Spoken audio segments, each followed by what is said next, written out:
Agora, vamos falar de um assunto assim. O senhor sempre foi um homem da comunicação, né? Se desenvolveu na rádio, enfim. Como é que foi construir as relações políticas na cidade? Tá? Ou seja, a relação com os políticos. O senhor tinha relação com os políticos? Como é que era isso? Existia uma influência da política nas rádios de Araraquara em dizer o seguinte: Antônio Carlos Araújo, você vai dizer isso, você vai falar aquilo, você vai falar aquilo. Existia? Você chegou a ter algum problema com políticos locais nesse sentido? Na verdade, você sabe que os meios de comunicação e a política sempre têm intercorrências, né? Sim. E eu sempre trabalhei ou no jornalismo esportivo ou como apresentador de programas informativos, Sei. em que se emitiam opiniões. É evidente que, em muitas ocasiões, houve intercorrências com figuras do mundo político, né? Porque o senhor pegou uma fase de regime militar, né? Você pegou uma fase de Getúlio Vargas, uma parte, né? Getúlio Vargas, censura, né? E lidar com esse processo, estando dentro dos meios de comunicação, é um pouco complexo e difícil, né? Até para você poder organizar as ideias, organizar a fala, organizar a escrita. Não é isso? Sem dúvida. Agora, é preciso que a gente ressalte o seguinte aspecto. Sim.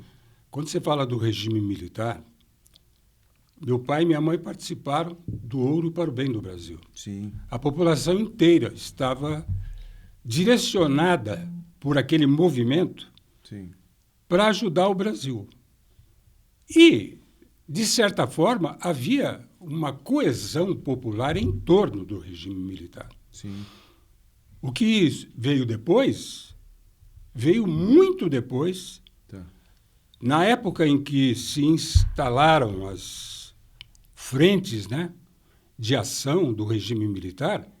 A comunicação era absolutamente perdida, ninguém tinha noção exata do que estava acontecendo.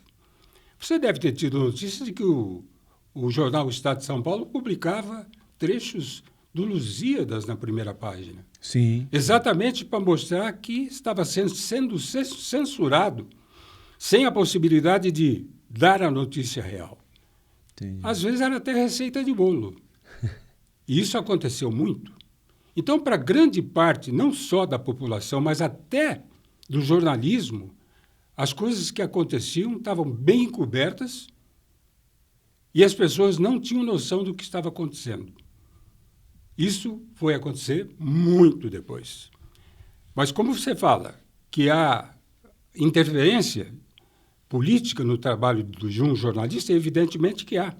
E o jornalista está ali exatamente para defender uma posição que seja uma posição que contemple o geral, o total, e não o particular.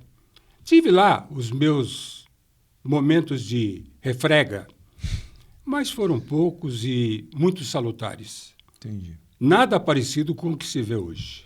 Sem dúvida nenhuma. Sem dúvida nenhuma.